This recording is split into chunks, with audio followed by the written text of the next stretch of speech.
Las historias del Role. ¡Bienvenidos a bordo del Role! Una placentera travesía por los mares del podcast. ¡Zarpamos ya en busca de las mejores historias del mar! ¡A la caña, Nacho Gómez Zarzuela!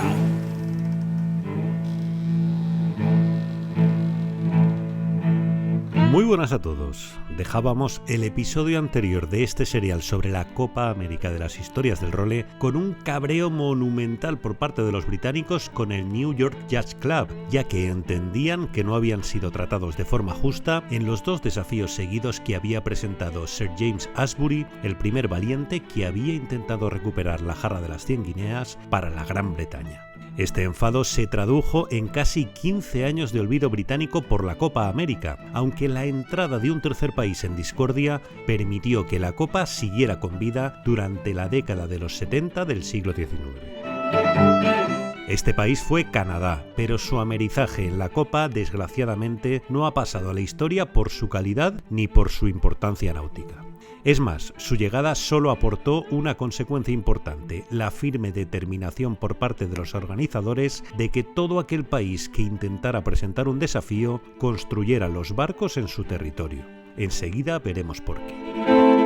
En 1876, 5 años después del segundo intento de Sir James Ashbury, el New York Yacht Club recibe el tercer desafío oficial para arrebatarle la jarra de las 100 guineas. El protagonista es Charles Gifford, en representación del Royal Canadian Yacht Club, ubicado muy cerquita de Nueva York, pero a la otra orilla del lago Ontario, en la localidad canadiense de Toronto. Clifford encargó a Alexander Cuthbert el diseño de un barco de 107 pies, el Countess of Dufferin, cuya similitud con otro realizado por un constructor naval de New Jersey empezó a oler a chamusquina. En todo caso, el Countess of Dufferin hizo un intrincado periplo desde Toronto pasando por Quebec y rodeando Nueva Escocia hasta llegar a Nueva York en julio de 1876. Cuando la prensa americana le vio llegar, el recibimiento ya fue peculiar, como podemos apreciar en los artículos de la época. Su forma es americana, su aparejo es americano, sus motores son de Waterman en New York, así como su mecanismo de dirección. Es un barco yankee construido en Canadá, afirmaba la prensa de la época. Además, su elegancia navegando se asemejaba más a la de un barco costero torpe que a la de una veloz goleta. Por contra, el barco elegido por los americanos para la defensa, el Madeleine, era un auténtico prodigio de la navegación y venía de ganar todas las regatas en las que participó desde su bautismo de mar.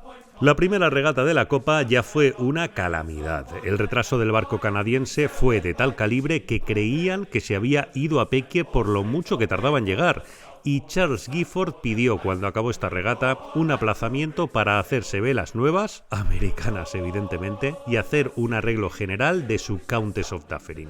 Los artículos de la prensa americana ya subían el tono y decían: su propietario se ha dado cuenta de que el barco canadiense es una monstruosidad, se podía leer en el Spirit of the Times. Pese a los cambios, al reanudarse la competición, el Madeleine, que fue sometido incluso a un tratamiento de aceite y sebo en su fondo de cobre para deslizarse como el viento, le pegó tal paliza al Countess of Dufferin que Charles Gifford aceptó su humillante derrota con el rabo entre las piernas. Con este resultado, 5 años tuvieron que pasar hasta el siguiente desafío, en el que no estuvo Charles Gifford, pero sí el diseñador al que había encargado su velero, Alexander Cuthbert, que presentó el reto el 16 de mayo de 1881 en representación del Bay of Quinte Yacht Club, cuya sede también estaba en el lago Ontario, en Belleville. Cuthbert fue también el diseñador del nuevo velero desafiante, el Atalanta, que tenía 78 pies de eslora y costó $2.100 de la época. Sin embargo, volvieron a repetir los errores del desafío anterior. El barco llegó a Nueva York en malas condiciones, con unas velas horrendas y con una tripulación muy amateur. El New York Yacht Club, por su parte, organizó por primera vez en su historia una serie de regatas oficiales para la selección del barco defensor, y el ganador fue el Mischief, de 67 pies, otro auténtico prodigio de la época que además llegaba muy rodado tras ganar la fase de selección. El resultado os lo podéis imaginar. El Mischief barrió al Atalanta y los americanos empezaron a pensar en retocar el Deed of Gift para asegurarse de que los desafiantes que quisieran competir por la jarra de las 100 guineas tuvieran un mínimo de competitividad. Los últimos 15 años del siglo XIX tuvieron una actividad frenética, ya que Inglaterra volvió a inyectarse la fe por recuperar la jarra de las 100 guineas y hubo hasta 6 defensas de la Copa América, todas ellas protagonizadas por británicos y americanos, aunque en este capítulo vamos a hablar de 5 de ellas. La última, la de 1899, la vamos a dejar para el siguiente episodio porque va a entrar en escena uno de los personajes más fascinantes de toda la historia de la competición, Sir Thomas Lipton. Por lo tanto, viajemos hasta 1885, donde la Gran Bretaña, por medio de Sir Richard Sutton, vuelve a plantear un desafío potente, una vez olvidados ya los fiascos canadienses, y navega hasta los Estados Unidos con un maravilloso cúter de nombre Genesta.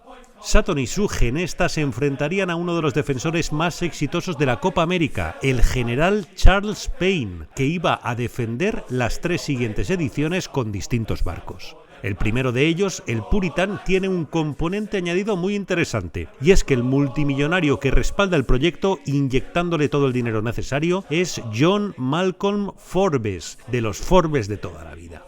Con este liderazgo y el diseño de Edward Burgess, el Puritan gana primero la fase de selección de los posibles desafiantes americanos y posteriormente la Copa América propiamente dicha al Genesta, aunque la igualdad fue muy grande. De hecho, el Puritan se llevó la primera manga por solo 1 minuto y medio de ventaja. Previamente se suspendió una manga previa por un incidente entre ambos barcos. El Puritan perforó la mayor del Genesta, aunque en un acto de caballerosidad admirable, el armador británico Richard Sutton renunció a la victoria porque preferiría no llevarse un triunfo por un incidente de este tipo. No sabemos si se arrepentiría posteriormente o no, pero el Puritan ganó las 2 siguientes regatas y retuvo la Copa América.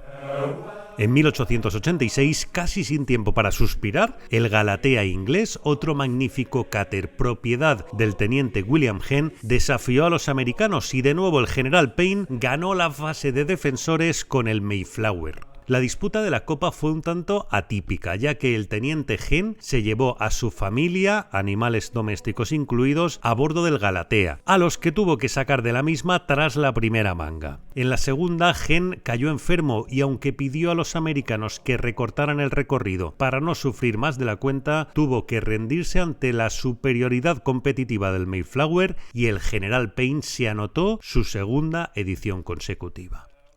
En 1887, habiendo transcurrido tan solo un año entre ediciones, los británicos llegaron con un barco completamente innovador que parecía darles la oportunidad definitiva de recuperar la jarra. El Thistle, diseñado por George L. Watson, sentó un precedente que llegaría incluso hasta nuestros días. Los aficionados lo recordaréis de la Copa de Valencia, y es que ocultaron el casco detrás de una lona, como se hacía con el famoso unveiling en la Copa América Valenciana. Un periódico americano llegó incluso a contratar un buzo para espiar las formas del casco cuando estaba en el agua, arrancando una tradición de espionaje que sigue muy viva en nuestros días. Hubo una gran polémica incluso con la medición del Thistle, pero al final, cuando llegaron al agua, el general Payne volvió a demostrar sus excelentes dotes como director de proyecto e invirtiendo de nuevo el dinero de los Forbes, se desmarcó con un barco excelente, el Volunteer, que no sufrió mucho para derrotar al misterioso Thistle y llevarse la 3ª edición de la Copa América de forma consecutiva para el general Charles Payne.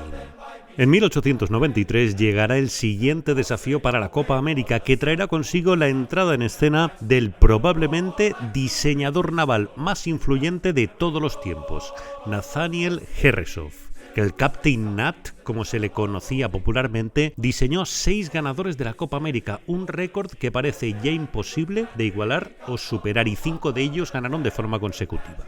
Herreshoff debutó diseñando el imponente Vigilant, un 125 pies armado por un sindicato liderado por el banquero Charles Oliver Iselin y en el que había apellidos de la talla de Morgan o Vanderbilt.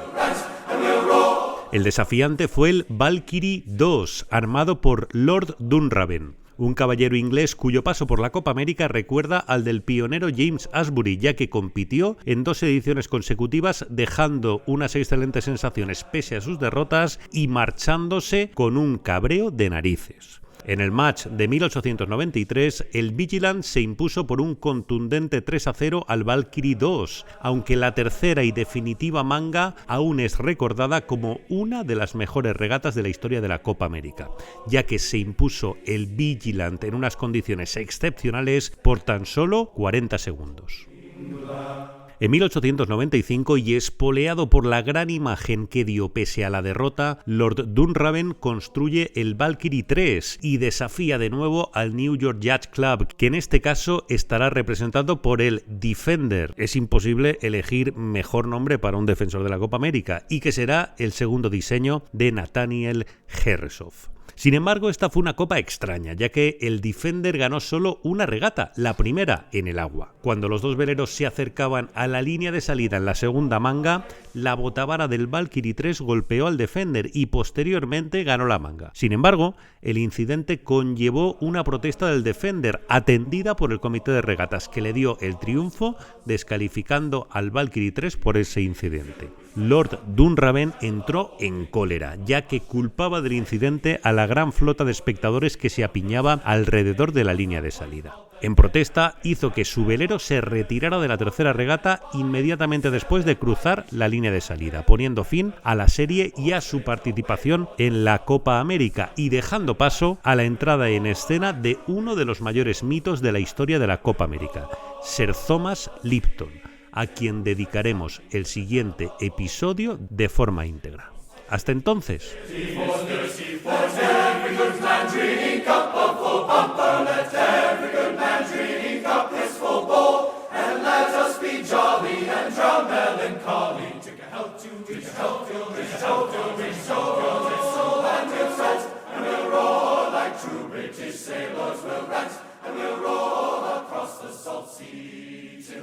Soundings in the channel of old England from Ocean to